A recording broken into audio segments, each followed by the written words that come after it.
This is your CBS News Baltimore afternoon update for Wednesday, May the 8th. I'm Denise Koch. Well, now that Jose Minor Lopez, the final Key Bridge collapse victim, has been recovered from the wreckage, we are now approaching the next phase of the cleanup.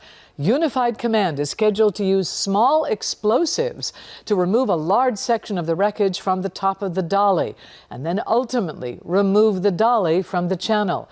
A cellular notification will be issued ahead of the demolition to alert communities near the bridge. Now, for your own safety, Unified Command discourages spectating, and they suggest the use of hearing protection within 2,000 yards of the site. Meanwhile, the NAACP and more than a dozen organizations sent a letter to President Biden calling on him to pardon former Baltimore City State's Attorney Marilyn Mosby. Mosby is facing up to 40 years in federal prison for perjury and for making false statements on a loan application.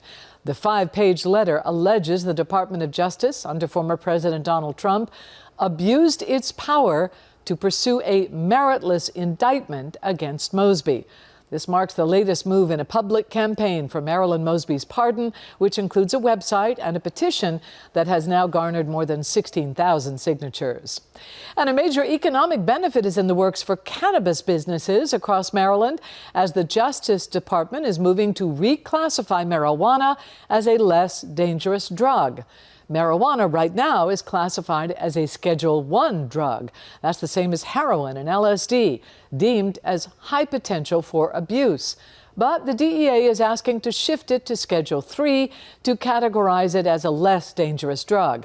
There's also a major financial impact that cannabis businesses could feel in Maryland because reclassification would eliminate a tax code that prohibits legal cannabis companies from deducting what would otherwise be ordinary business expenses.